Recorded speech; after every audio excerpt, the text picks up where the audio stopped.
El menú del día en M24. El plato principal. La entrevista.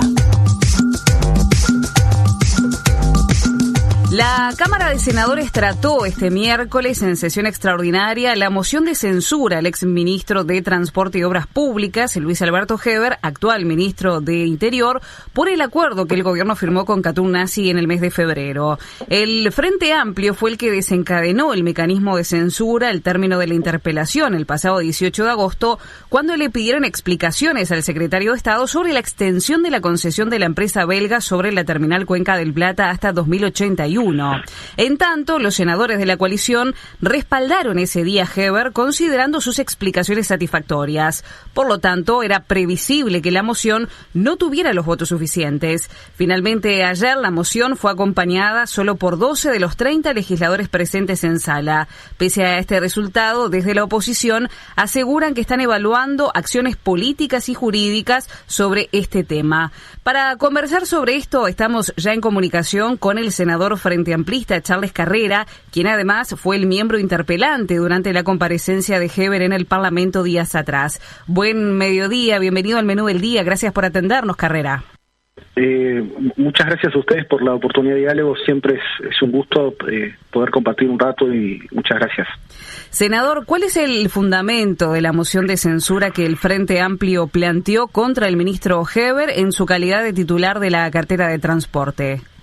Y el fundamento es sencillo, es decir, nosotros acá hay actos de administración y de gobierno que desde el Frente Amplio no compartimos. Es decir, acá se causa un grave, es muy perjudicial para la economía nacional, afecta toda la cadena económica, es decir, afecta lo que es el comercio exterior, el trabajo de los uruguayos, crean complejidades en lo que es la competitividad, es decir, el poder llevar nuestros productos hacia afuera, pero también esto afecta el comercio interno a cada familia uruguaya, es decir, cada vez que una familia vaya a comprar un producto importado en el almacén de la esquina, vaya a comprar una vestimenta, un electrodoméstico, va a estar pagando un sobrecosto, un impuesto encubierto, porque la consecuencia de este acuerdo es que se crea en primer lugar un monopolio privado desregulado, es decir, que la empresa va a poder disponer sus tarifas y eso va a encarecer la vida de los uruguayos, pero también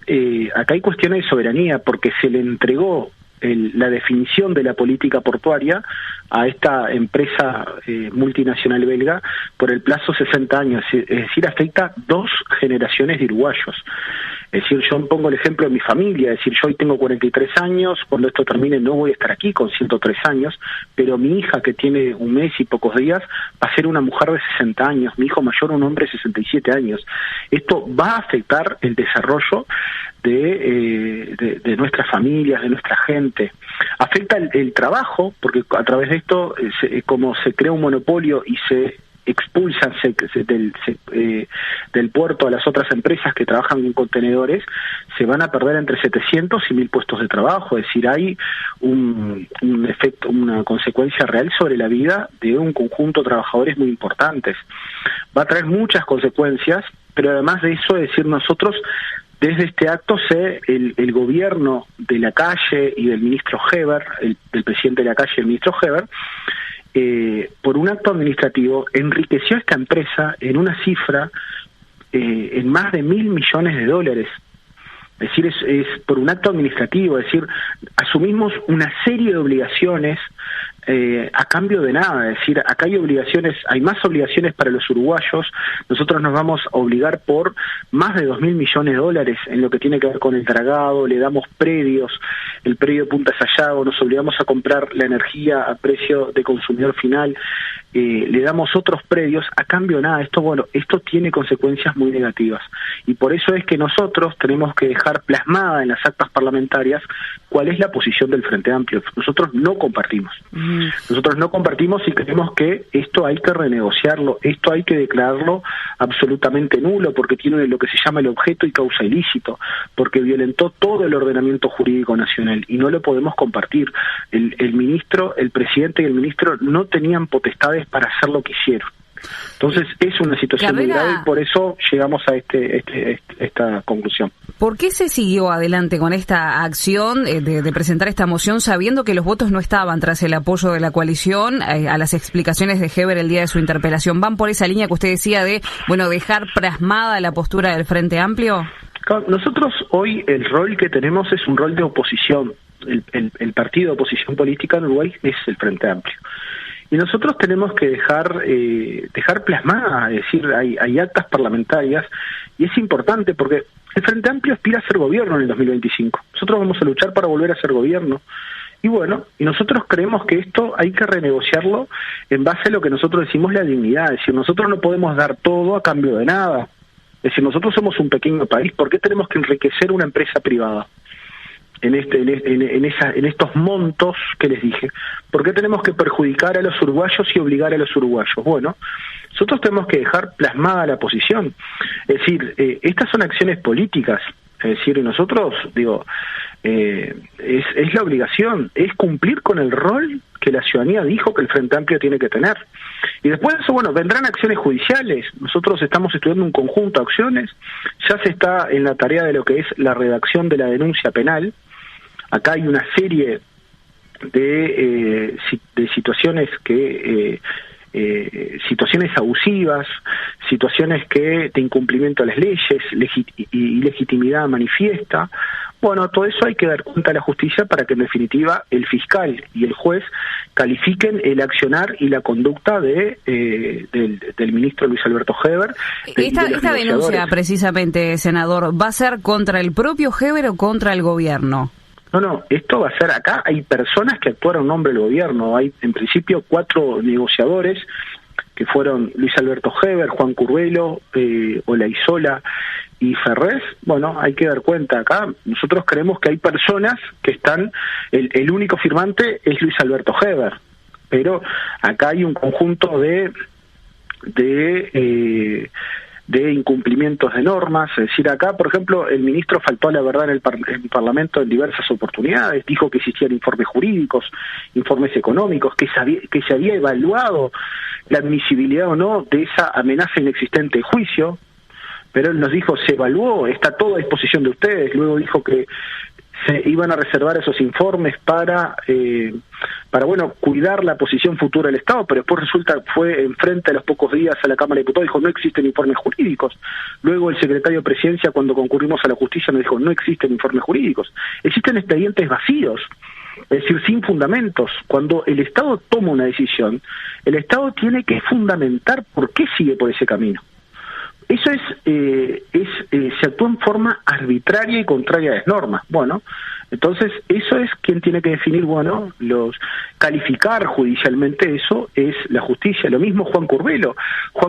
Acá hay decisiones que tiene que tomar el directorio de la Administración Nacional de Puertos, que es un grupo colegiado de 3 personas, y él las tomó él, y él no tiene facultades para tomar esos actos.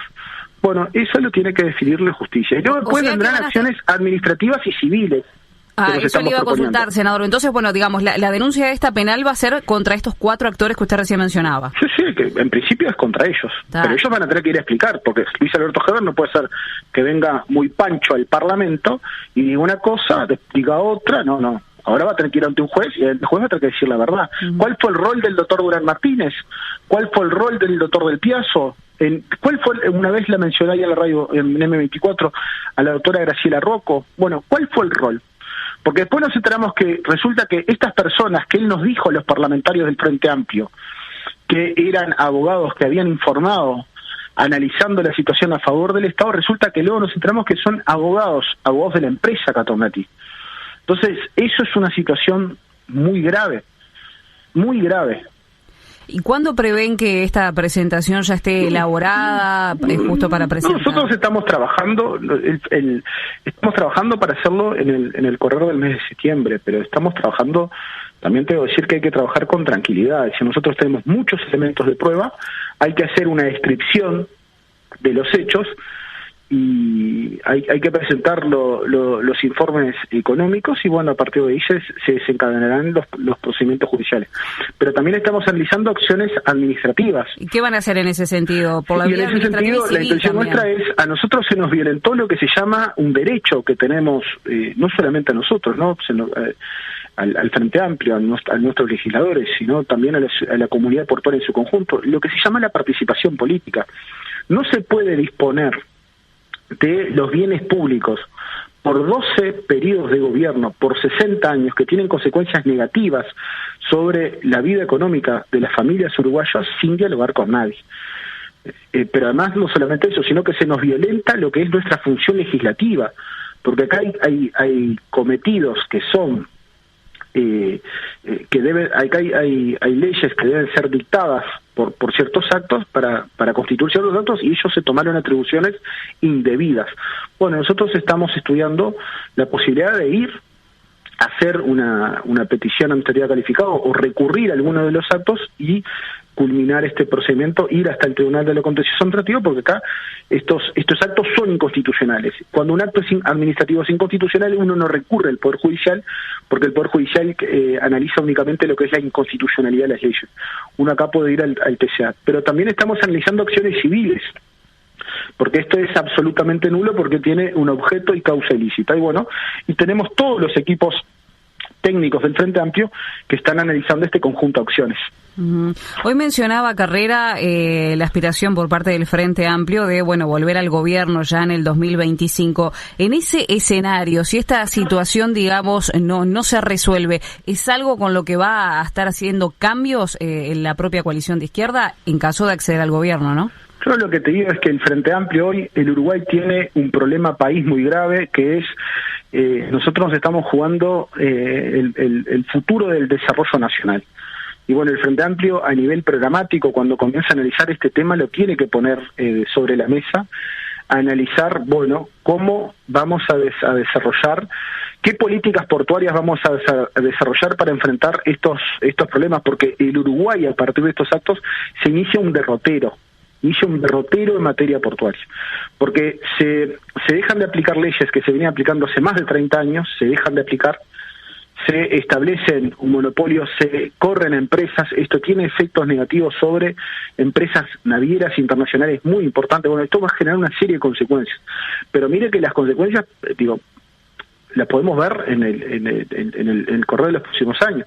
Vamos a suponer, si el TCA, si nosotros creemos que hay grandes posibilidades que el TCA declare nulo estos actos administrativos por los recursos que hoy están presentando los trabajadores y las empresas perjudicadas. Bueno, esto es lo que a partir de ahí se desencadenan un conjunto, todos los actos que se desarrollaron, porque hay renuncias de juicios, qué sé yo. El Tribunal de Cuentas no vio nada de esto. Cada vez que el Estado hace un gasto o asume una obligación, el Tribunal de Cuentas lo tiene que ver. Bueno, no vio nada de esto todavía. Es decir, el actuar ilegítimo es manifiesto. Entonces, pero esto tenemos que tener sobre la mesa cuando analicemos las futuras políticas que vamos a proponer a la ciudadanía. Claro. Carrera, ¿cómo queda para el Frente Amplio la situación de Heber ahora? Porque, claramente se le retiró la confianza como ministro de Transporte a raíz del tema puerto. De hecho, le solicitaban la renuncia. Pero en tanto como ministro del Interior, ¿sí está gozando de la confianza por parte del Frente Amplio? El Frente Amplio, nosotros creemos que Heber debe renunciar. Heber no nos merece la confianza por sus idas y venidas. Es decir, nosotros en la cartera de Interior tampoco, entonces. Nosotros no le podemos creer, pero el Frente Amplio ayer lo convocó a una interpelación en diputados. Es decir, el ministro Heber no debe estar en el Ejecutivo. El ministro Heber es una persona que ha perdido la credibilidad. Hoy el ministro Heber es una persona que no es creíble. Pero no solamente le dijo cuando se analizó el tema Cataunatí, no solamente le dijo a los senadores del Frente Amplio que existían informes jurídicos que luego no existían. Lo dijo ahora con esta fuga. Primero nos dijo que la fuga era de un gran... Primero no se informó a tiempo, porque se habló que la fuga fue el 14 de agosto, nos tomamos conocimiento a partir del 24. ¿Hola? De un gran narco. pero resulta que después no era un narco, sino que era un señor que consumía y vendía drogas en la cárcel. Eso no era un narco. Entonces es una situación muy grave, y es una persona que la credibilidad, nosotros creemos que todos estos procesos, tanto involucrados con transporte como interior, es una persona que ha perdido mucho la credibilidad, y eso sin lugar a dudas. El tema de la confianza es un tema que nosotros hoy tenemos. El ministro Heber tiene la confianza afectada con el Frente Amplio. Pero tiene la confianza o el respaldo del presidente porque sigue en su cargo. Pero sin lugar a dudas, si el Frente Amplio fuera gobierno, Luis Alberto Heber no sería ministro de ninguna cartera, ¿no? Eso, digo, tengámoslo claro, ¿no? Y el hecho de que vaya a tener una denuncia penal, digamos, con su nombre, ¿no debería cambiar un poquito la jugada política? Eso no nos corresponde evaluar nosotros. Nosotros sabemos cuáles son las acciones que desarrollamos del Frente Amplio. Luego el presidente de la República evaluará cuáles son las acciones que desarrollará desde el gobierno. El rol del Frente Amplio hoy es ser oposición. Senador, respecto a lo que estábamos conversando recién, de estas contradicciones por parte de Heber respecto a la fuga de este narcotraficante del ex Comcar el pasado 14 de agosto, ayer la bancada del Frente Amplio, usted muy bien lo decía, se promovió una interpelación, pero previamente se trató de que se aplicara una moción para convocar al ministro en régimen de comisión general, pero esto no reunió los votos suficientes y bueno, finalmente se fue al pedido de interpelación porque con 1/3 de los votos alcanza para aprobarla. ¿Qué lectura hace, digamos, de esta decisión por parte de la coalición de que no se quiera esclarecer cuando estas contradicciones son públicas y además hay contradicciones también con el ministro de Defensa Nacional, Javier García? Sí, nosotros realmente uno no entiende cuál es lo que quiso hacer el oficialismo, tanto blancos, cabildantes como colorados, uno no lo puede entender, porque siempre es mejor traer a un ministro en régimen de comisión general que interpelación, es decir, la discusión va por carriles diferentes. Yo creo realmente que la posición del Frente Amplio en principio era convocarlo en régimen de comisión general, porque eso eleva la discusión, porque hay muchas contradicciones. Hay contradicciones, como decías tú ahora, importantes entre defensa e interior, es decir, nosotros como sociedad le hemos pedido a los militares que hagan la guardia perimetral y resulta que el ministro le está atribuyendo responsabilidad a los militares, y bueno, hay un inconveniente ahí, que lo hace una tarea con un gran profesionalismo. A mí me tocó estar en el Ministerio del Interior hasta el 2017 y te puedo decir que hay protocolos de revisación de las cercas perimetrales en forma diaria. Entonces, me parece que es una situación grave, pero además no solamente eso, sino tenemos que tomar conocimiento en sí de toda la discusión. Entonces, bueno, no entendemos, el Frente Amplio, ellos pensaron que nos iban a decir que no y que nos íbamos a quedar en esa posición. El Frente Amplio hoy, gracias a los votos de la ciudadanía, puede ir por el mecanismo de la interpelación, y bueno, así fue que se presentó, y la discusión no va a ser solamente, hay que tener claro eso, ¿no? La discusión no va a ser solamente la fuga de este delincuente, sino que este es uno de los puntos. Después lo que se va a discutir también es el informe del comisionado parlamentario, es decir, la situación carcelaria está muy compleja. ¿Cómo observa el rol de Heber como ministro? Se habla mucho del plan Dignidad, pero es decir, no se invirtió ni un peso. Se va a discutir el informe de la Institución Nacional de Derechos Humanos y una puesta a punto, es decir, una denuncia que hicieron los defensores de oficio en una serie de situaciones de abusos policiales. Es decir, que nosotros todos estamos de acuerdo que hay que combatir a la delincuencia, pero nosotros estamos en un Estado de Derecho donde hay que respetar las garantías individuales, de todos nosotros, de todos nuestros habitantes. Entonces, es una situación muy grave, es decir, hay que tener claro eso. Para ir finalizando, senador, ¿cómo observa el rol de Heber como ministro del Interior en este marco que usted recién daba? Y bueno, si en esta interpelación se va de vuelta a insistir con la renuncia del secretario de Estado. Primero, eso es un debate que se está dando en diputados y yo estoy en otra cámara. Sí, senador, claro, pero digo, como fuerza política, ¿se habló si por parte de la Cámara Baja se va a volver a insistir con la renuncia? No, eso no, nosotros todavía no pudimos intercambiar, porque cuando intercambiamos con nuestros diputados, el objetivo nuestro era llamar en régimen de comisión general. Es decir, bueno, después se desencadenó el debate y van a la interpelación. Nosotros no compartimos, es decir, yo creo que acá lo principal, y esto es algo que es una posición del Frente Amplio, porque lo que hemos conversado con diversos compañeros, es decir, el ministro Luis Alberto Heber, hoy Luis Alberto Heber no es creíble para el Frente Amplio por sus idas y venidas, por el desarrollo de políticas equivocadas y bueno, ya te mencioné el caso de la negociación Catón-Natí como la fuga de este narco, ¿no? Eso es así como te lo relaté a lo largo de la entrevista. Senador Charles Carrera, muchísimas gracias por estos minutos de comunicación. Bueno, muchas gracias a ustedes, un saludo a la audiencia. Igual, buena jornada. 97.9 FM Montevideo. 102.5 FM Maldonado. Escucha distinto.